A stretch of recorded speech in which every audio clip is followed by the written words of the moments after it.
Hey, Chef, he changed the beat too. You hear you changed the beat a little bit too. Mike then and Mike now. I heard it just a little bit. Not too much, but just enough to be noticeable. Metro, shut your whole ass up and make some drums, nigga. Hey, Drake got me turned this bitch. All right, let's get this shit started, bro. What's up, my boy? Chef, you want to start this, kick us off for the inaugural? Yeah, I got you. So, hey, everybody. This is Chef and... It's a shoe. And you're listening to Saturday Brew with Chef and Shoe, the show for good conversations, good community, and for people who love sports, anime, and gaming. Chill. Today we're going to talk about dinner with friends, family traditions, the NBA playing games, and the NFL draft top 10 order. Got a lot on the ballot today. Got a lot on the docket today. Hey, we got a podcast, guys. It's our first inaugural podcast. We're gonna do a little introduction just so you guys know who we are. If you're already like a follower of mine, you know who I am already. But if you don't, I'm Big Shoe the Prince, content creator, father, husband. I do content sometimes. My boy Chef here. We be having some good conversations, so we want to put some shit on wax and see where this goes. So we want to start a community, talk about what we know about what we know. I don't have a background in sports or nothing like that. I did collections for 10 years. Chef, you did collections too, right? For a while? Yeah, I've been doing collections for about 4 years. I'm going on 5. Yeah, so we're gonna do a financial podcast one of these days too. But just to start off, we're gonna bullshit pretty much, just so y'all get to know who we are, how we rock. We're gonna do a couple of little topics and stuff like that. But enough about me. My boy Chef, introduce yourself, pop your shit. Tell us about yourself. What's going on? My name's Chef, also known as Chef Y Feed on all socials. You know, I do a couple of gaming, some anime readings, everything like that. So I try to stay up to date with as much as I can. If you need any type of anime talks or anything like that, I'm the one you want to talk to about that. I got it all on lock. Heck yeah. So my boy's an anime. We both like sports. He's been getting me into a lot of animes. I was kind of an anime person. I like animes, but I wasn't like heavy into them. My boy kind of got me into a couple of them we've been watching. So we do be watching animes. We both sports guys. Chef, you want to talk about your teams, who you rocking with? So yeah, my sports teams for the NFL, I'm a Steeler fan. For the NBA, I'm a Laker fan. For the MLB, I'm a Yankee fan.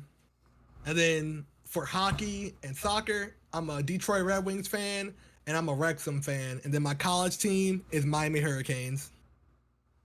Yeah, and see, this is why y'all gonna love this podcast, because basically every team I like basically the opposite team. You already know me. NFL is Jaguars. MLB is the Red Sox. NBA is the Bulls. So we kind of rock on with the basketball. We don't really have there's a rivalry, I guess you could say there, but not really. The other two definitely though, for sure. I don't really watch hockey or soccer super heavy. If I was gonna say I like a soccer team, I like Manchester United. I don't really follow them no more since Wayne Rooney left. That was my guy. That was the only reason I watched. I was a Wayne Rooney fan, to be honest. I like Messi, obviously, but yeah. So that's who we got. Our sides. You will hear a lot of debates, I'm sure, this year. Our teams play each other. We pretty much got rivalry fan bases, so it's gonna be fun. You're gonna have, but we're good. We're good people. We're not gonna kill each other, or we ain't gonna be arguing on here or nothing crazy. We might have some heated discussions, but we ain't never gonna let no shit, no game rock like that. So, yeah, man. So cool little intro. I do got the Bulls game up. I'm watching it kind of on the side. We're getting smoked right now by Miami. That was going to be one of our topics. We're going to talk about some of the play-in tournament games, but I don't need to talk about this game. I'll tell you this whole game right now. These niggas just getting their ass smoked right now. That's what's happening. 65-89, 9:30 left in the fourth. And somebody just hit a 3. Yeah, 92-65. This game's over. I could turn this off. I honestly could turn this off, but we're probably just don't rock with it on for rest of the stream, rest of this podcast. All right, so we do have some topics. What we're gonna do today is we're gonna run a little kind of like am I the asshole? We kind of like we like been going back and forth with these. and we kind of like him. So, Chef got one right. Yeah, I got one. I got one to read. I think Shu got another one. He's gonna take care of, and we're gonna see. Are they the asshole? Are they right? And other person the asshole in the situation. You never know sometimes with these stories. Yeah, it definitely could go either way, right? It just depends on how the story goes. You want to go first, or you want me to read mine?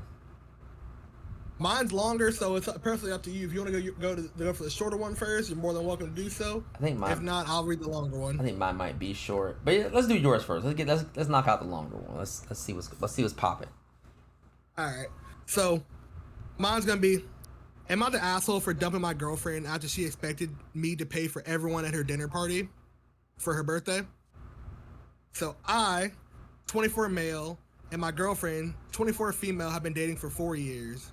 On my girlfriend's 24th birthday, 2 weeks ago, I booked a table at a pretty nice restaurant for me, her, and her 4 friends. I want to clarify beforehand that I earn quite a bit more than my girlfriend. I cover all the rent, the utilities for our apartment, while she covers the household expenses like groceries and such. While at the restaurant, I noticed how she and all of her friends ordered some of the most expensive items on the menu. At the time, I thought I would, only be covering mine and my girlfriend's bill, so I really wasn't concerned. When the bill arrived, the waiter asked if I would like to split the bill. I said yes. Told the waiter that what my girlfriend and I ordered would be on me, and the rest should decide between her friends. The bill turned out to $1,100 or 1,100 euros, which comes out to $1,167.72 US. Nah. $1,100 though. She's paid him. Okay, go ahead. Remember, I remember all the smiles being wiped from their faces as soon as I said that. I ended up paying for my girlfriend's and my food while her friends paid for theirs. I remember the car ride home being awfully silent, and I kept asking my girlfriend if something was wrong.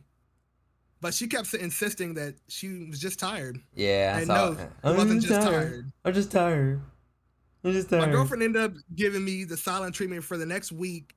I would keep asking her if something was wrong, but she would always refuse to say what the issue was. Is she narcoleptic? Because you was tired for a whole week.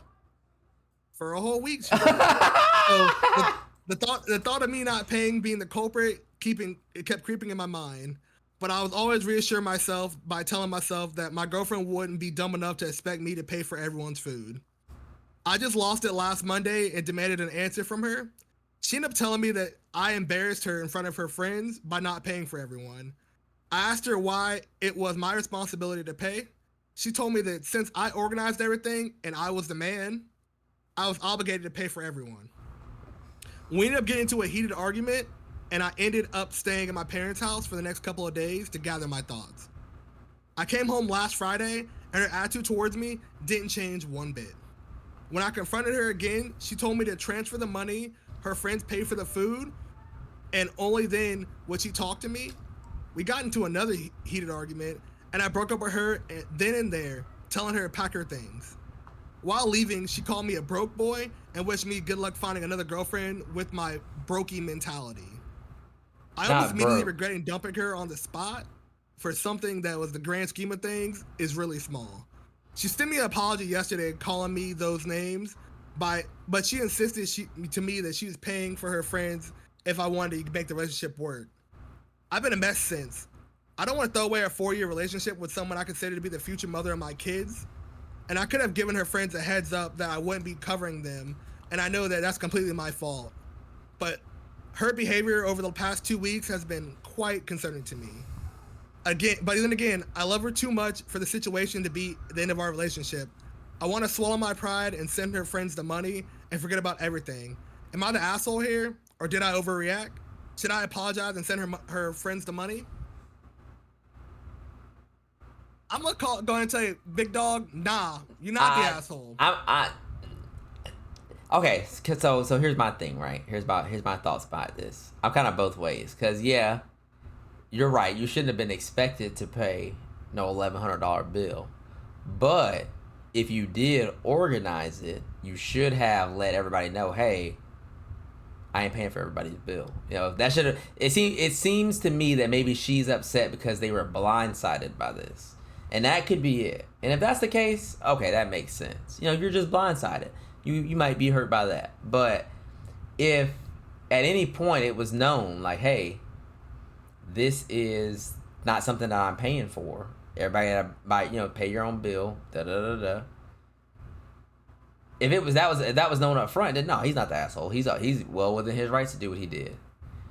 But yeah, he did organize it, so he should have been expecting that. Honestly, to be honest, that's just like saying like, oh man, I did a birthday party for my kid, but every kid that come gotta pay their way in. Like, no, if I'm gonna do a birthday party, first of all, if I'm gonna do a birthday party and pay for everybody, I'm gonna make sure I got enough to pay for everybody. That's first off. Even if I'm not gonna pay for everybody, I want to make sure I got enough to pay for everybody. So if something go wrong, I got money to cover it. Like, maybe one of the kids' parents don't got it that week. All right, cool, I got it. Don't worry about it. Just bring the kid. At the very least, my baby want to hang out with them. I want to make that happen. So that's my thought on it. But what you think? So my thought is, I can see both ways. I don't think he's the asshole in this situation. Maybe there was some type of lack of communication where, he didn't tell everyone that, they had to pay for their own orders. But in the same breath, who goes out to a dinner and orders the most expensive thing on the menu, assuming that someone else is going to pay for it without even asking that type of situation? And that's what makes it wrong, right? It's one thing if you order, exactly that's what makes it wrong. Like, it's one thing to go out to dinner, order something that's modest, and be like, oh, you're not paying for me? That's okay. Or I expect you to pay for me. But to go to a restaurant and then choose the most expensive things on the menu, y'all already blatantly assumed that he was going to pay for everything just because he had a well-off job and made more than his girlfriend. Which, that's why I'm saying, he's not the asshole situation. No, not to mention, most people should already know what person pays for everyone in a friend group that's not in the same relationship as them. Right. That makes no sense. Who have they ever paid for y'all before? Even better point. Who goes out to dinner knowing they ain't got no money to pay for no dinner?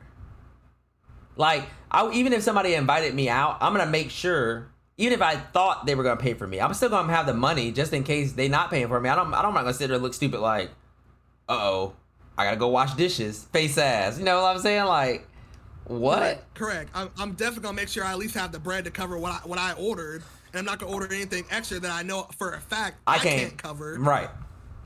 So yeah, they should feel foolish off of that alone. Like, y'all should just feel foolish because ain't no way y'all went out and sit here and ordered like 6 tomahawks and the most expensive wines. I'm sure that's what it was, right? It was wine, the most expensive food, and the most expensive drinks. Right. Which makes no sense because any other time, if it's on your dime, you wouldn't have been buying. You're never going out and ordering the most expensive things on the menu. Right.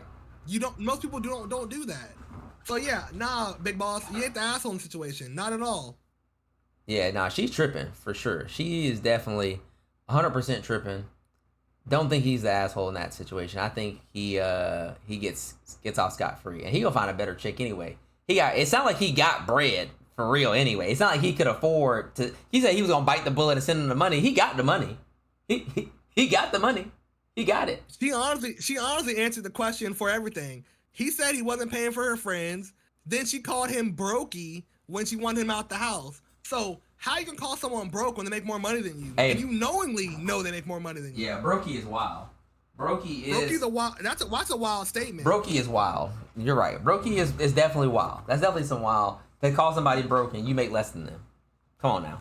Like that's a wild stance to take. So realistically, nah, homie's gonna, I don't think he should get back in a relationship with her. She's shown her true colors. She cares about her friends more than she cares about your 4-year relationship. Right. And take it at that. Take it as you see it, face value.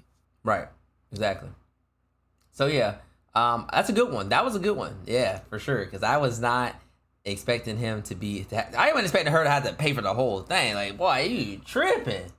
You tripping, Jet? What the hell? That seems honestly to be the new thing, that just because the man's in the relationship and gets out and goes out with a bunch of friends, that it's the man's responsibility to cover everyone. Which I don't think that's a rule anywhere, honestly. Man, and that's the thing, bro. Right? Like even now, like me and my wife, we not split dinner, but like we'll go back and forth with dinner, right? Like one night she may buy dinner, and the next night I may buy dinner. Or if I order out one night.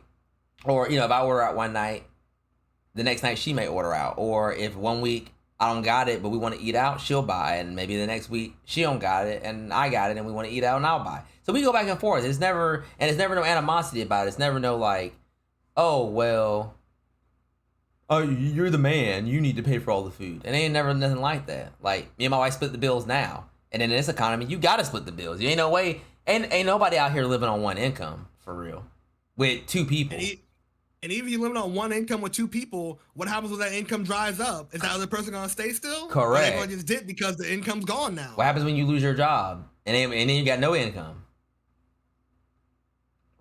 It's a wild time to be. It's a wild time to be a man in this situation at times. Yeah, it's a wild time to be anybody right now, but it's definitely a wild time to be a man because, woo-wee, hey, you thought the responsibility, and see, it wouldn't be a problem.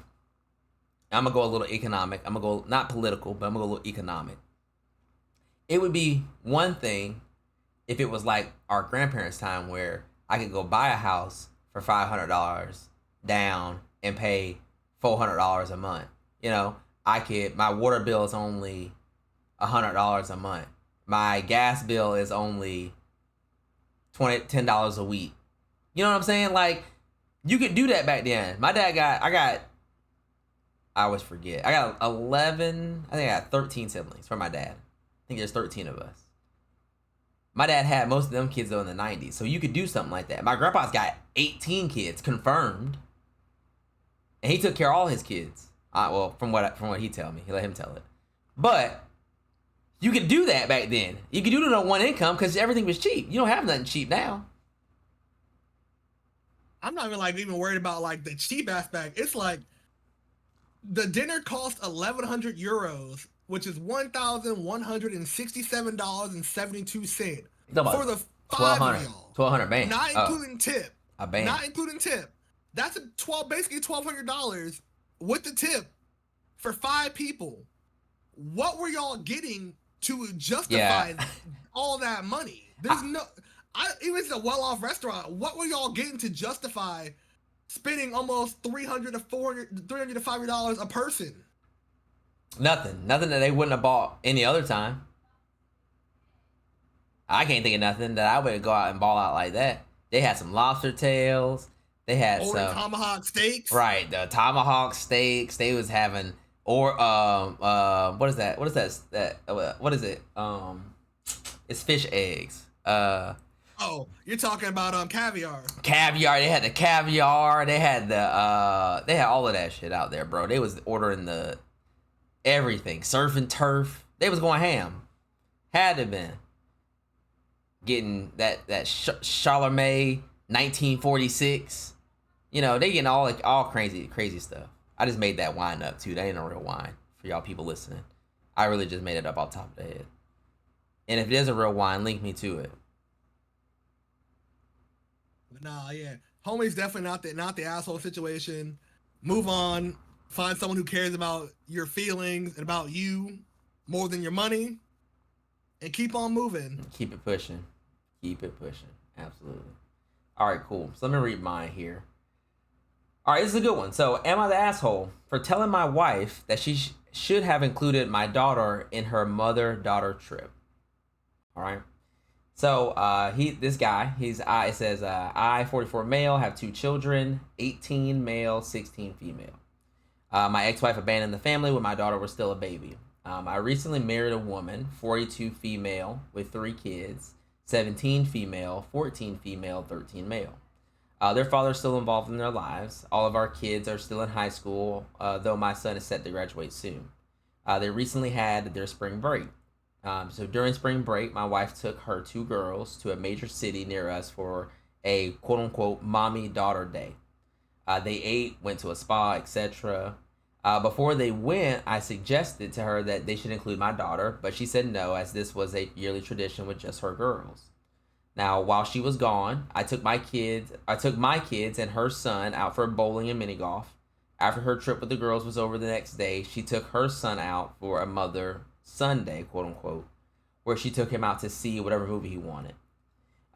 She and I have been arguing ever since about how she excluded my daughter from Mommy Daughter Day. I think it was cruel. My daughter grew up without a mother, and I knew it would have meant a lot to her to be included. But my wife says that she was just carrying out old traditions of spending time with her, spending time with just her girls, and then spending time with just her son, and that she'd be happy to start a new tradition with my daughter, but that it needed to be a different thing. She also said, "I didn't bring your son along with my mother, with my son, mother's son time with my son. Why aren't you making an issue out of that?" I told her that was different, which I get. I told her that was different. That my daughter really needed girl time, and that excluding her was hurtful. Um, I still think I should have invited my daughter, or I still think she should have invited my daughter along. That she should have been made a new part of the quote unquote tradition. Am I the asshole? He does have a edit. He says, "To be clear, I don't care about people voting that I'm the asshole. That's why I came here, and everybody's entitled to their opinion. I just don't think it's right to downvote me when I answered on a question honestly." I don't know. That might have something to do with comments. And I'll preface with your answer before you answer. I did look at the comments on this one, and the comments were kind of roasting him. A lot of people were saying he was the asshole. Not to sway your decision, but a lot of people were saying that. A lot of people were saying that, those kids were there before him. But I have my thoughts. You have your thoughts. Let me hear what you think about it. So, do I think he's the asshole in the situation? No, I honestly don't. Because if you two now are married, y'all are now a new family. Which, yeah, there are certain traditions you can keep up as an old family. But when you claim it's a daughter day and she is your stepdaughter and you exclude her, that's basically telling to her that you don't think of her as a daughter. You just think of her as my husband's daughter, Right. not my daughter. Right. Yeah. And I can get where, she said that he didn't, include the son, which he should have brought up not including the son too. Maybe because the son was older, where he has his own thoughts, where he's like, I don't really care if it happens or not, because sometimes guys they don't care.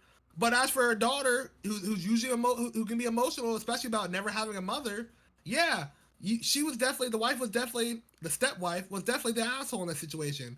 I can get that you've had your own tradition forever, but that was time for you to make a new tradition. You guys obviously have a new family.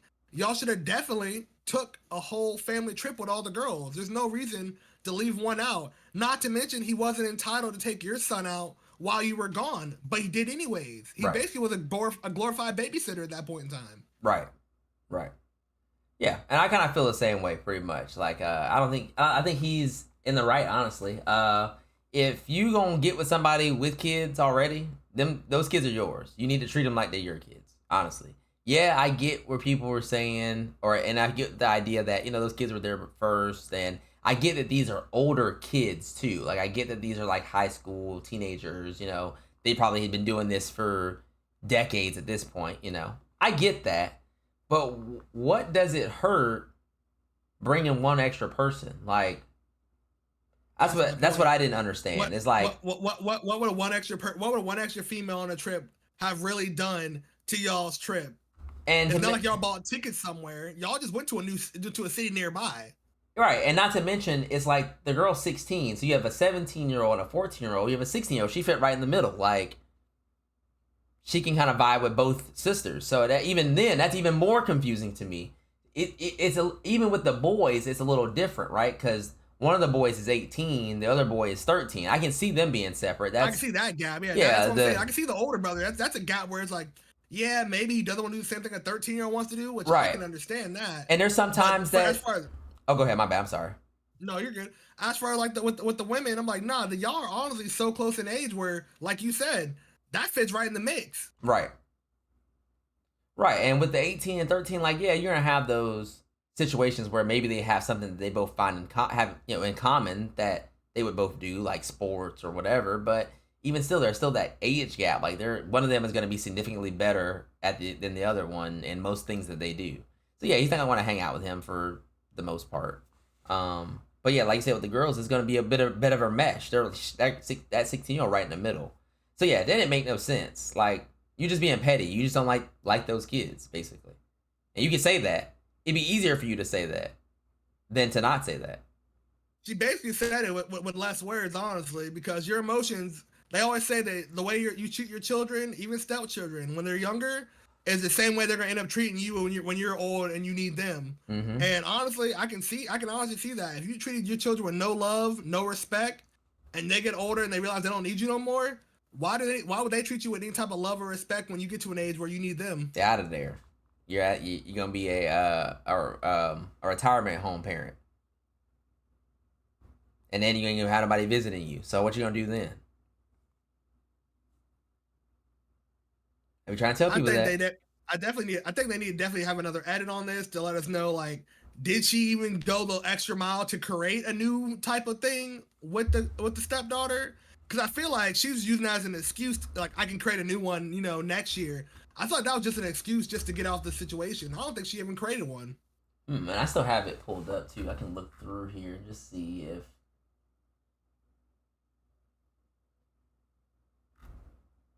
Another point some people brought up in the comments too was like, is the daughter expressing the sadness, or is he just kind of as an onlooker, kind of how do I say it? As an onlooker, he's just applying his feelings to it. You know what I'm saying? Maybe she doesn't care. If she doesn't care, then maybe you are pushing it a little bit. Okay, that could be understandable. If she's like, nah, go let them go do their thing. I'd rather hang out with y'all or hang out with you, Dad. That's a totally different thing. We can have a totally different conversation then. But if it is something to where she's expressing some type of animosity or some type of sadness or hurt feelings, then yeah, definitely stick up for your daughter. Girl dad all day. Stick up for your daughter. Fight for your daughter. And I feel like he wouldn't even brought it up if she didn't show some type of sadness or feeling left out. You know what I mean? I don't feel like it's the type of situation where he's just like, "Oh, you didn't take my daughter. I'm upset by it." I don't think that's the situation because, like you said, she's 16. She's pretty much been without her mom the whole time. Right. She knows that her dad's there. Right. So I don't think he would have brought it up unless she showed some type of like, "Oh, why didn't they take me?" Or, "Oh, I'm sad, that I wasn't invited to go there, even though we're supposed to be a family," type of situations. Right, absolutely, for sure. Because, why he didn't have a reason to bring it up unless, like, she had expressed that at some point. I don't know if these people in these comments really thought about that. This is why I'm glad we're having this conversation. These conversations tend to go better when you're talking out loud. 'Cause you actually can hear your thoughts. These people just typing. You know what I'm saying? Correct. The keyboard warriors will say whatever they need to make themselves feel better sometimes. Right. All right. So those were good. Those are really good. Am I the assholes? I think we'll do one of those pretty much once a stream. We'll probably kick the streams off at those. We like kind of doing the topic things. We have fun kind of going back and forth about conversations or kind of going back and forth about certain topics and stuff like that. We'll switch it up too. Sometimes it'll be Am I the assholes? Sometimes maybe we'll just find like a topic on Reddit and then just read the comments because maybe the comments are funny. We'll find different kind of things to kind of switch it up, make it kind of fresh. So, but yeah, we're gonna get into our kind of main discussion for today, which is our sports topics, our sports discussion. As I was stating earlier, we were gonna talk about some of the NBA play-in games. One play-in game still to play. The other one's basically over. I turned the Heat game off, or the Miami Bulls game off. Because I think they were up by 30 in the fourth. So yeah. The Bulls game actually is over. The Heat won 112-91. Yeah, we got our ass cooked, fucking cooked, my boy. Top players of that game were DeMar DeRozan was 22 points, 8 for 16 from the field, 3 for 4 from free throw. You had Tyler Hero with 24 points. 8 for 17 from the field, 4 for 4 from free throw. And then leading in rebounds, you had Vukovic, 14 rebounds, 13 defensive, 1 offensive. And then you had Tyler Hero again, 10 rebounds, 9 defensive, 1 offensive. And then leading in assists, you had Vukovic again, 5 assists, 2 turnovers for 35 minutes total. And you have Tyler Hero. Tyler Hero was all over the floor tonight with 9 assists, 5 turnovers in 33 minutes. So Tyler Hero played a big part in the Heat, getting that win tonight. Yeah, especially after he tried to beat Jimmy Butler up last night and shot 9 for 27. He had to have a big game or he was probably out of there, right? So, yeah, we get torched by Tyler Hero, per usual. We lose a play-in game. I think this is the second year in a row. We won the first play-in game to get to the second play-in game and lost the second play-in game. I'm pretty sure that happened to us last year too. I could go back and look, but I'm disgusted with the Bulls at this point. So yeah, I'm in like sports purgatory right now. My teams are always good enough to almost get there, but never get there. So this is a common theme for me, and this will be a common theme probably on this podcast is my sorrow. So get used to it. All right, cool. Let's talk about the other game then, since that game was actually a dumpster fire for the Bulls. We got the next game we got up is going to be Sacramento Kings and the New Orleans Pelicans. Out tonight. Malik Monk is out, expected to return April 28th, so they got to win this series to get him back. Kevin Huerter has been out all season. He's out for the season. For the Pelicans, you have Zion Williamson, the big power forward for them. He's out and not expected to return until May the 1st, so they got to win a couple of games to get him back in the playoffs. So it should be a good game, decently, from what I think. All right, cool. So I'm looking forward. That should be a good game. No Zion tonight, which is going to be interesting. They need to win a series to get him back potentially later down the stretch. Should be a pretty good matchup, I would think here. Sacramento's been kind of on a hot streak these last couple of weeks, and they actually have a really good team build. So we'll see what happens tonight with Sacramento. We'll keep our eyes out and peeled for that game. We also are going to talk about some of the other matchups that we got going on this weekend. So the Heat are in. They got to face the Celtics. So it's like they did win the series and get through the play-in tournament, but at what cost? Because now you got to play the 64-18 Celtics. Yeah, that's definitely going to be a tough game for them, especially from where their team's at now. No Jimmy Butler, it's definitely going to be a tough game to go against the Celtics. Gonna be a tough series for them, especially Jason Tatum and Jaylen Brown usually are on a heater, but they actually kept coming into this series on a couple of losses. They also have not been playing very well. Jaylen Brown, I think we were talking about it the other night. Jaylen Brown scored like 12 points in a game that versus the Hawks at the end of the season. Jason Tatum's been hot. He's been going off. I think he hasn't scored less than 25 points in the last couple of games.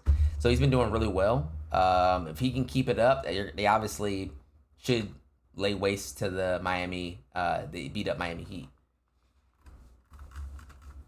I for sure can see that. I definitely can see that. There's also a couple other games we have, we're going to keep an eye out for next week as well. Cavaliers are playing the Magic.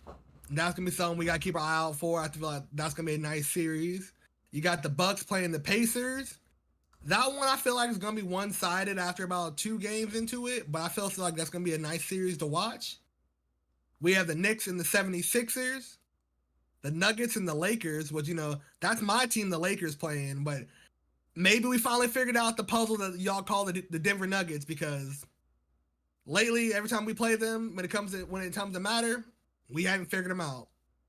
That should definitely be What do you think's the downfall of the Lakers when it comes to the Nuggets? What do you think? Because that's your team, so you watch them more than I do, obviously.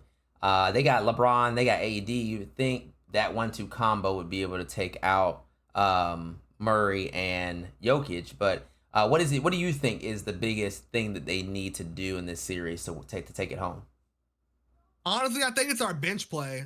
I think our bench really needs to step up as much as they can, because LeBron and AD will they'll match Jokic and Murray, but they still have Aaron Fox and everything, who's going to keep Aaron Gordon, who's going to keep putting some nice pressure, and Porter Jr. So granted, Porter Jr. does have a lot of personal stuff going on right now with both of his brothers being in trouble lately, but I don't think that's gonna be enough to sway them off their game. Yeah, both his brothers got in trouble. His younger brother, as everyone knows, got banned indefinitely from the NBA from even stepping foot inside any facility, and then his youngest brother just got in trouble with the DUI that ended up accidentally unaliving a lady. Oh, so I see that now. He's getting in trouble as well. So there's a lot of stuff going on in the Porter family, but I don't think that's gonna be enough to take him off his game. Lord, so they whole family. So you telling me it was 3 of them? Wait, was he in the NBA or he wasn't in the NBA? No, he was in college still, I believe, or Oh. going to college. All that I can say is that I'm really sorry. Porter told the courtroom Friday, according to the Post. That's crazy. That's all you could say? It wasn't the first time I chose to drink and drive. That's what you did. That's what you decided to say in the... Man, put this man under the jail. Put this man under the jail. What's up with people in this, like... I don't know, man. I never been a... Okay, I'm gonna say I've never been a drinking driver. But I've never been a... Oh, man, I'm so inebriated that I definitely shouldn't be behind the wheel. I'm going to drive anyway. Like, I know when I get to that point. And when I get... And you can ask any of my friends. If I feel like I've gotten to that point, I will gladly take my keys out and hand them to somebody. I've done it millions of times. Because I'm conscious. I'm conscious of it. Like, all right, cool. I'm wasted right now. Take these, please. Take these away from me right now. Because I honestly... My bad. Continue. Oh, no, you're good. I was done. Honestly, I saw a comedian earlier talking not about this situation, but about the situation in general. He said, people under the age of 28, y'all honestly don't understand the struggle, what it is. He's like, do people get DUIs back in the day? Yeah, they did. But it was a difference. Y'all have Uber. There was always taxis. Y'all have so many different ways to get back home if all y'all can't drive because you're too drunk. Right. Back in the day, those weren't options. Sometimes you were sleeping on the floor in someone's house you didn't even know, trying to get warmth under a rug, right? Type of situations because y'all were too drunk to want to go home. And I can definitely feel that because I remember that being like that back in the day. But any point in time, even the DD should know like what your responsibility is and how to get home. And I feel like it's just too much of I'm on top of the world type of feeling to think about what's going on for anyone else. Right, and that's what it is. It's just these kids just think they think they're invincible. They think they're gonna live forever. They think nothing can hurt them. And then stuff like this happens, and it really pushes that narrative that nothing can hurt him because he hurt somebody else, but he didn't. He killed somebody else, or unalived somebody else, but didn't face any harm himself. And then 2, they just, like I said, like you just said, they just be so self-centered. It's like, take responsibility for your actions. Think about what you're doing. Think about who you could affect, and stop being so in your own bubble. That's what's wrong with a lot of America. We can talk about that another day. Let's get back to sports. Oh, yeah. Some of the rest of the series we got are the Timberwolves and the Suns. That should be a great series. Mm-hmm. Then we got the Clippers and the Mavericks. And last we have the Thunder playing whoever wins this playing game versus the Kings and the Pelicans. All right, so we got a good stretch of lineups. We will be trying to keep our eyes on as many games as possible. I ain't going to guarantee y'all that we're going to watch every game because we both got 9 to 5s. We both work regular jobs. We casual fans that hang out a lot. So we ain't going to be watching every game. We obviously going to be watching the Lakers game because, that's Jeff's team. We'll probably pick like 2 or 3 other games to watch this week just so we kind of get a good spread of what's going on. And then next week, when you get our next episode, we'll talk about those games and some other stuff. I do want to, real quick, before we get off of NBA, I do want to talk about Minnesota real quick because I want to go back to a time where Minnesota drafted 2 point guards in the first round, and now they're the 3 seed in the West. This is the same Minnesota where they took 1 star player and he said he cooked the whole starting lineup with the backups. The same Minnesota. This is the same team. This is almost the same team minus Ant and a couple other key people. But I just want to say that I like what Minnesota's been doing a lot. Minnesota low key. I always liked it. I want to say I like the Timberwolves, but they always had fire colors to me. They always had the most fire colors of the NBA, I think. And I'm a Bulls fan, and like red and black is just red and black. It looks cool, but Minnesota's colors are flames, fire.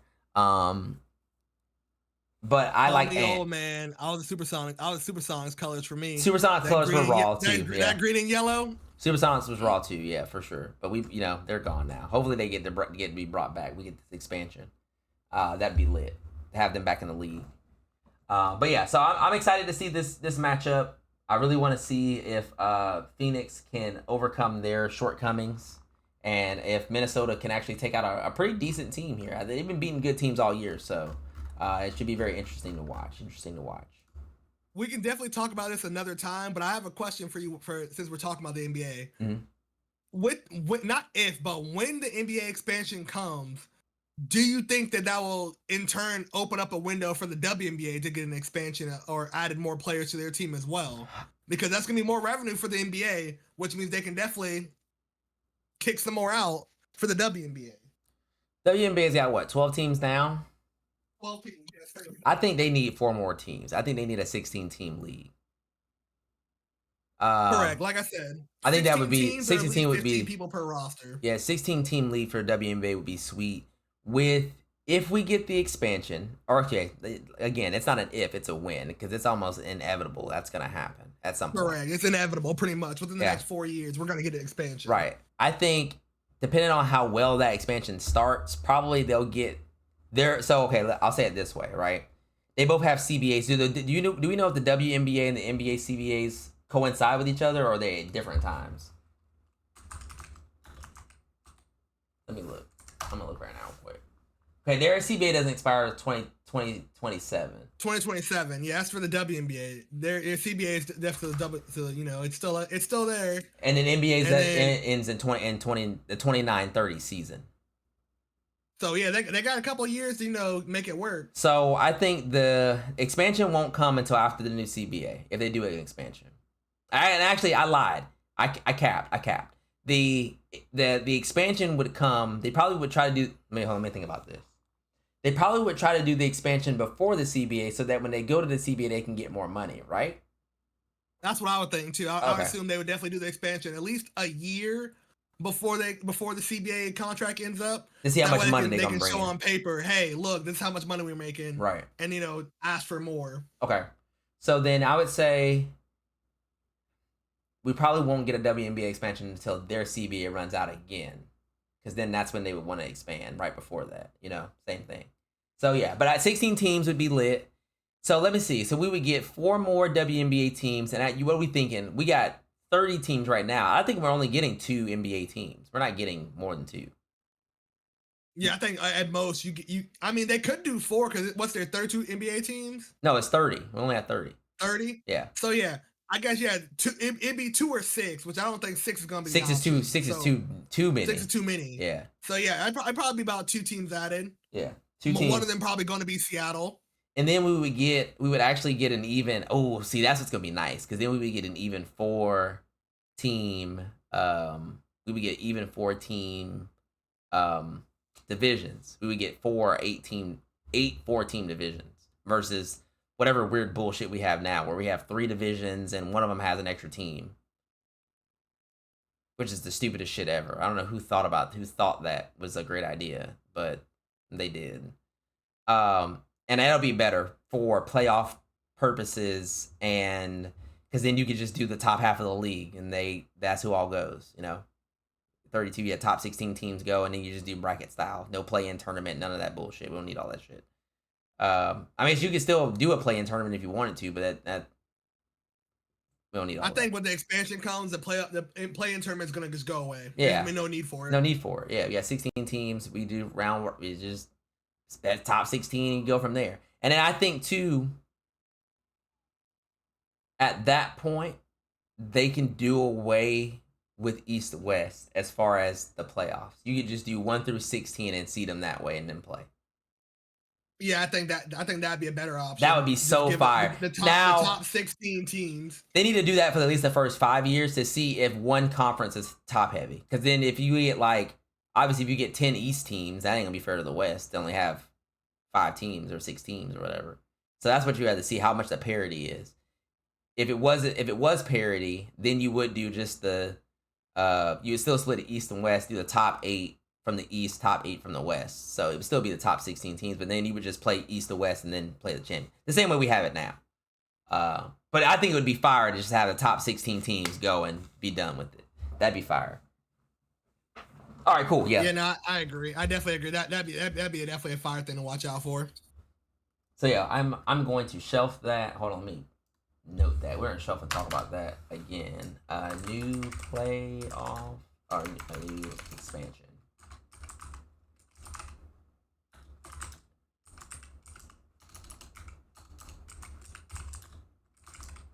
All right, cool. All right, cool. We got about. This is our first podcast. We can push it over an hour. Let's talk about the playoffs. All right, let's talk about the draft. Excuse me, NFL draft. So yeah, for the NFL draft, we're only gonna go over the top 10 order, of course. We might mention where our teams are at.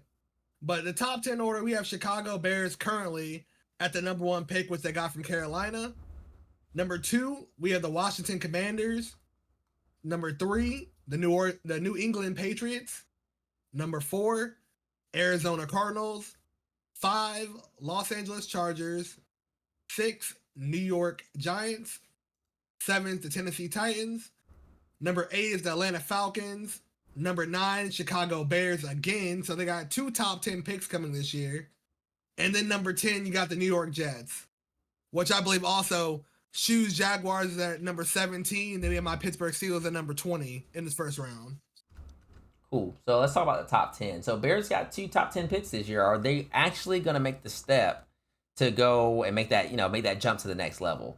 They got rid of Justin Fields already, correct? Yeah, Justin Fields is on the Steelers now. Right. So they got to get Caleb Williams. And then who do you think they take at 9? You think they get him a weapon, or do they go to defense? I think they go with a weapon. I think they go with a weapon because Claypool wasn't really a weapon for them. And I don't think him getting a new quarterback is going to make him a weapon in general. Because he used to be on the Steelers, and he was good, but he was never like a number 1 weapon or a number 1 receiver. So I don't think they're going to, expect him to just turn into a number 1 receiver. But you still think they're going to get Caleb Williams when I heard his camp doesn't want him to go to the Bears at all? I thought his camp didn't want him to go to Arizona or something. I thought it was the Bears. I thought his camp said he didn't want to go to the Bears. They gotta take him though. Because what if let's say they take him and he doesn't want to play there. What can he do? What really can he do? Just not sign? I mean, I guess he could not sign, but I doubt he's going to do that realistically because that just makes no sense. Right. You're gonna number 1 pick. You're gonna sign the contract. Highest contract you're gonna sign the contract. You're gonna sign that contract. That money's gonna be too high for a little bit to not sign. For you the to not, contract. right? Yeah, that'd be stupid for you not to sign a contract. You might as well just go play there for 2 years, focus on not getting hurt and put up some good numbers, and then go get traded somewhere else. Right. So yeah, I think they probably still will pull the trigger on Caleb Williams. And I'm gonna be honest, Caleb, it's attractive to go here for him because they got DeAndre Swift in the backfield, then they got DJ Moore, Keenan Allen, Tyler Scott. That's a pretty nice little receiving core. So I mean, he got some nice starters there. What is his line looking like? I don't know any of these guys on the line. Braxton Jones, he played for Ohio State, no? Braxton Jones? No, Southern Utah. Sure. I lied. Southern Utah. I'm tripping. Honestly, lately, I honestly think the line has been pretty much Chicago's problem for the most part. That's why I don't think Justin Fields is even able to shine there. Let's see. Because the line doesn't hold up well enough for him. Yeah, see, they don't know about ESPNs, but looking at stats, they don't tell you stuff like sacks.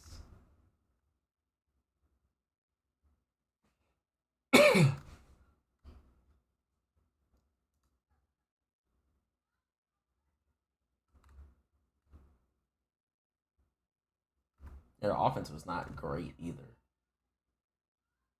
Not at all. 5,000 yards on offense for the whole year is insane.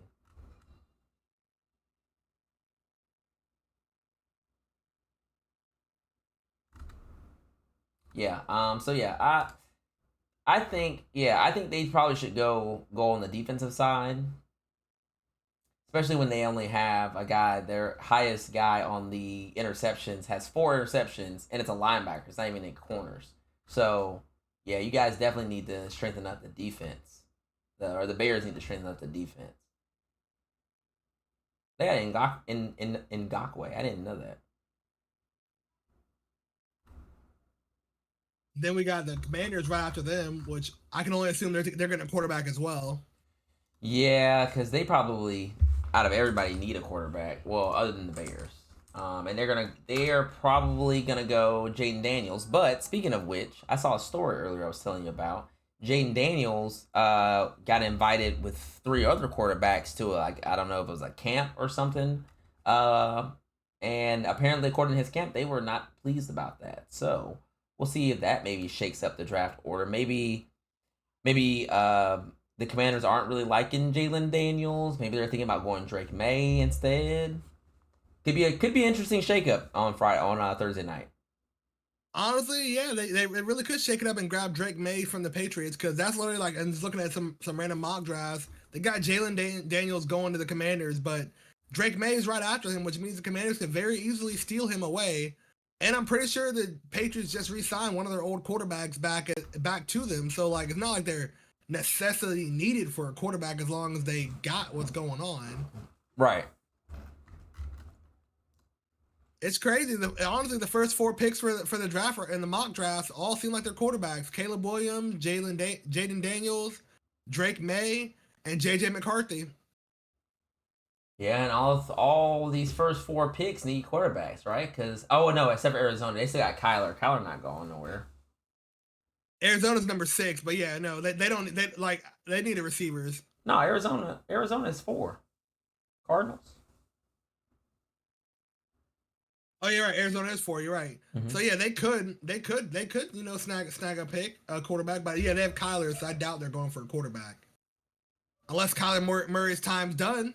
I don't think so. I think he's. Which I don't think so either. I think he's coming back. They did have a really shit season last year, but I think he's coming back. Atlanta, they need Jesus. They need a lot.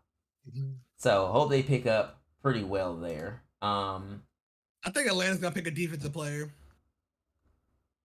Yeah, who they just got not Stafford, Kirk Cousins, right? Atlanta, I believe they just picked up. Let's see here. I'm pretty sure they just got Kirk Cousins in a trade or something. They signed Kirk Cousins. Yeah, they did. So they got Kirk Cousins. They got Kyle Pitts, Darnell Mooney, Drake London, Rondale Moore. They got a couple good receivers. Bijan Robinson is the running back. So yeah, they got a decent offense. And the thing is, they play in a trash division already, so I think they might just win the division off of that. You know what I'm saying? Like, their division is Carolina, New Orleans, and Tampa. Yeah, they're definitely winning the division this year easily. If they don't win the division, it's because they gave it away. Like, honestly, there's no way that they don't win the division. With just what's also crazy to think is the Titans got the 7th pick. Yeah, and they can grab someone good because their offense is looking pretty nice right now too. And they only getting better at this point. Calvin Ridley in the off. You said Titans, right? Titans, yeah. Yeah, Calvin Ridley in the off season. Snagged him from us. They signed somebody else too that they were super hype about signing. And I think the Titans honestly might sign an offensive tackle. Oh, Derrick Henry. Yeah. Yeah, I think the Titans might honestly sign Joe Alt for offensive lineman for Notre Dame. That would be a good pick. 6'9", 321 with a 28-inch vert. Oh, wait. No, I lied. Tennessee, they don't have Derrick Henry. Derrick Henry went to... No, Derrick Henry's on the Baltimore Ravens. Yeah. Who's on their roster right now? Look at their depth chart. Oh, they got Hopkins. That's right. They got Ridley on one side, Hopkins on the other side. That's going to be... Correct. Insane. Correct. That's going to be insane to cover this year. Oh, my Lord. They might smoke us this year, honestly. Because I don't think we got nobody... Ain't nobody holding them, to be honest. Honestly, this is the first year I look at Jacksonville's division in the first time in a long time where I'm like, they're honestly not the best. They're honestly probably the worst team in the division on paper. If you look at Houston, Tennessee, and the Colts, and then Jacksonville, on paper, y'all honestly might be the worst team in y'all's division, which hasn't been like that in at least 5 years. And that's the thing. Our window is slowly shutting for a championship run because honestly, the year we beat San Diego in that first round where we were down 34-0 or whatever, that was our best chance. I think it's looking like that 2017. Yeah, that went 2017. That went 2017. Wasn't that the same year y'all had Jalen Ramsey and went on that playoff run? No, Where no, y'all no. beat You're the thinking Steelers? about Miles Jack wasn't down. That's what you're thinking about. That is 2017. Or that was 2016 or 2017, one of the two. I'm talking about just this last, not just last playoffs, but the year before, where Trevor Lawrence, they had a playoff game at home against the Chargers, went in, didn't score not a single point in the first half, went down 31 or 30 to nothing, 31 nothing, and we came back and beat them like 34 to 31. Scored 34 straight points to win the game. That was our best opportunity because I think that next game, who did we play? Then we played Kansas City. We had to play Kansas City right after that. And that was actually a close game by y'all for like half that game, or over like 3/4 of that game. Y'all were actually pretty close on that. The Kansas City game. Yeah. That was the best opportunity we had to beat them, and we didn't beat them, and I think the window's closed because I'm almost for sure we're losing one game to everybody in the division this year. We're not going 2-0 versus everybody in the division this year. Just not happening. I said something on Twitter the other day that Eric Dunn's a guy that does a lot of stuff with Jacksonville. He has a podcast as well. Y'all go check Drew and Dunn. Dunn and Drew, excuse me. Go check them out. Jaguar fans. But he was talking about, did like a little meme about the Jaguars, little video about the Jaguars, and I was like, yeah, I can't wait to see your sorrow when we're halfway through the season when we're 2-6. And my brother was like, "Oh, ain't no way you gonna be you smoking if you think we're gonna be 2-6." I was like, "You smoking if you think we not gonna be 2-6." We done seen Jacksonville do dumber shit in the first half of the season. Let's be for real. Very correct. I see them make moves. They shouldn't make moves like that at all. Sometimes I've seen way worse. Exactly. All right, so tell about your Steelers, bro. What you thinking they going with? What you thinking? What's the depth chart looking like? So for receivers, we have George Pickens, obviously a stud. We got Van Jefferson from Atlanta, stud. We still have Calvin Austin III, who's a great kick returner as well as a receiver, if he can stay non-injured this year. Mm-hmm. We picked up Marquez Callaway from San Francisco. I heard talks that we're currently reaching out to try to get Brandon Ayuk from the 49ers as well, which that would be a major pickup for us. If we get it with Brandon Ayuk as well, with Russell Wilson and freaking Justin Fields, as well as, I didn't even know, but I forgot, we have Kyle Allen as well as a quarterback. Mm-hmm. So as far as quarterback, we're pretty deep this year. We're probably the first team I've ever seen drop all three quarterbacks before the next season and rewash it out like that. Yeah, basically, you got 3 whole new quarterbacks. Yeah, y'all got a little solid squad. T.J. Watt come back. He gonna do damage on the defensive side.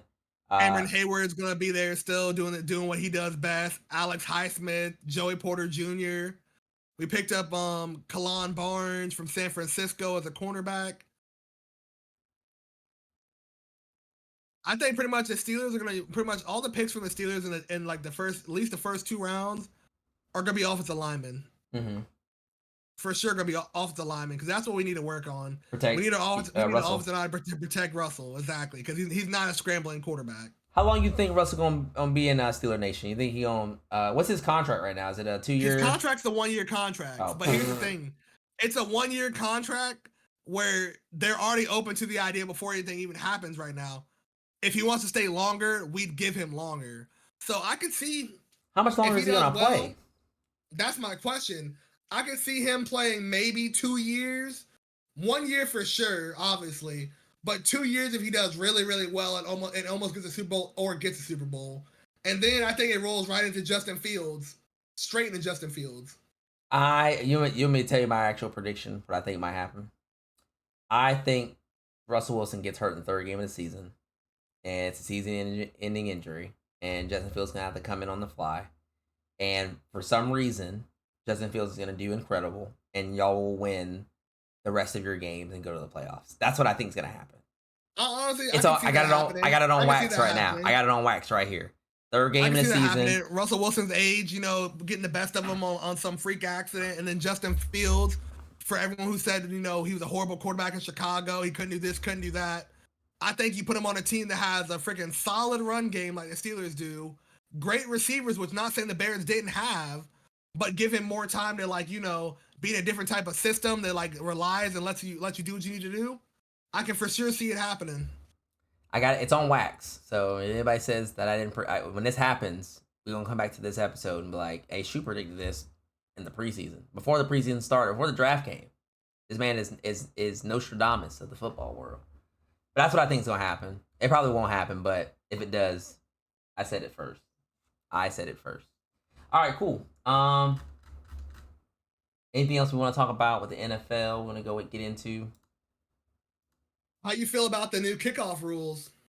I'm excited to see the new kickoff rules. I'm glad you brought that up. I'm really excited to see the new kickoffs because I've been watching a little bit of XFL or whatever it is to kind of get an idea how that kind of works. I've at least been watching clips on YouTube of it just to see some of the kickoffs.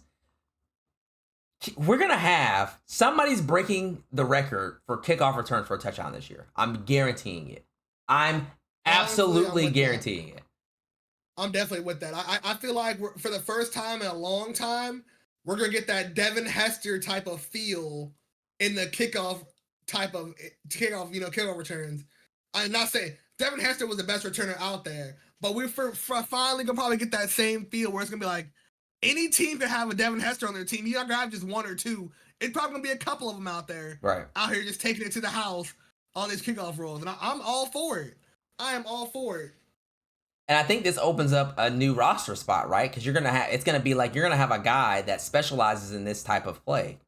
This is a specialty play. You obviously got the kicker. You're gonna have your blockers, but the guy that you have back there returning the kicks, got to be A, fast, B, a quick decision maker, and C, shifty. Because you're gonna have to be able to catch that ball, break that line. Once you break that first line, if you can find the right hole, you're gone. You're not getting caught if you're fast enough. Nobody's catching you in a full sprint, having to turn around to come catch you. That's not happening. It's just not going down. I honestly think that's why Pittsburgh made the move they did. Like I said, Calvin Austin III, he's a great returner. But we also picked up Cordell Patterson, which is a running back after we already had Najee Harris and Jalen Warren. We picked up a third running back, which I think is literally going to be used just for kickoff return, not just for, but for kickoff returns mostly, where it's going to be him and Austin III back there. Mm-hmm.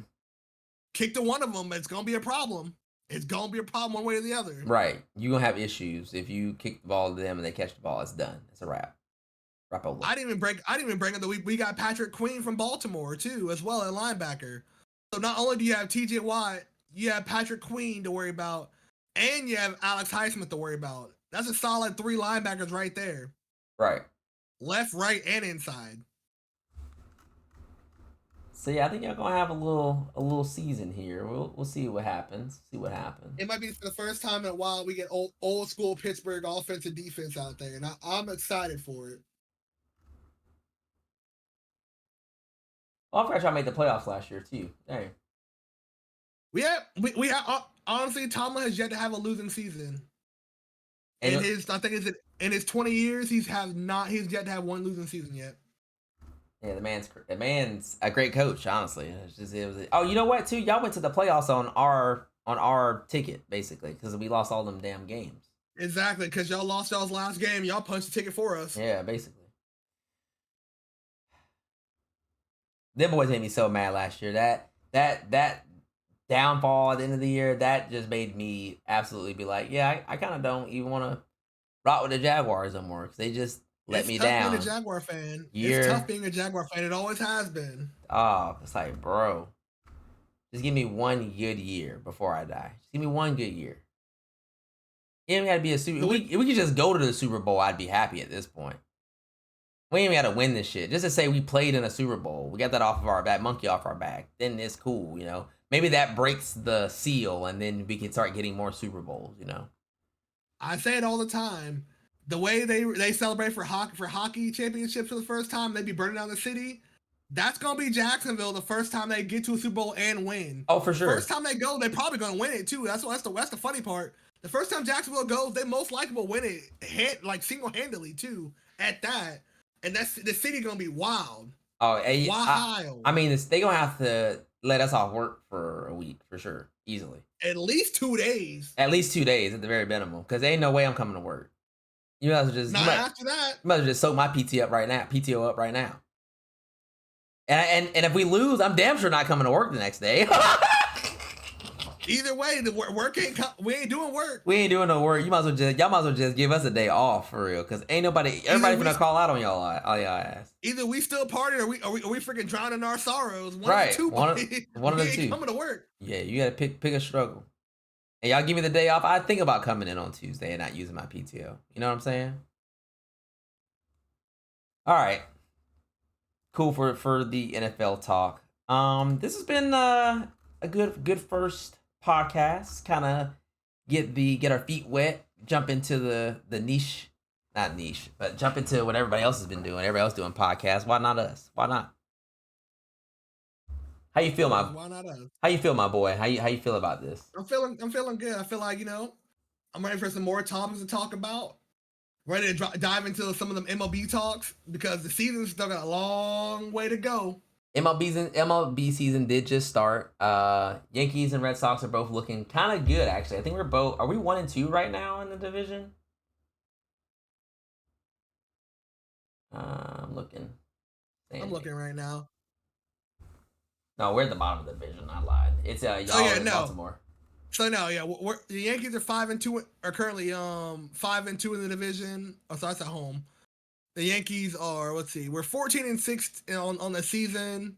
We're up by 1 game on the Orioles.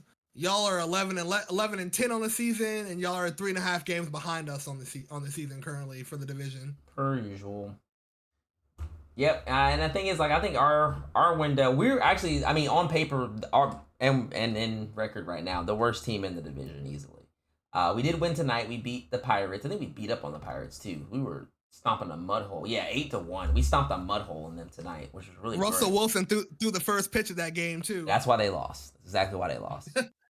Yep, that makes sense. Just like when Gronk came out and spiked y'all's ball. Exactly why we lost. Day. Exactly, and we got smoked 8-0. We got smoked 8-0. Yep. So, our series isn't until June, unfortunately. So you guys got a while to see us kind of go back and forth for a week. It'll be Yankee Red Sox hate week, and that whole week will probably be full of Yankee Red Sox talks. We'll probably do some games and stuff around it as well. So maybe we'll play like a game of MLB with our teams and see who's better at MLB. No, I don't know. We'll see what we do.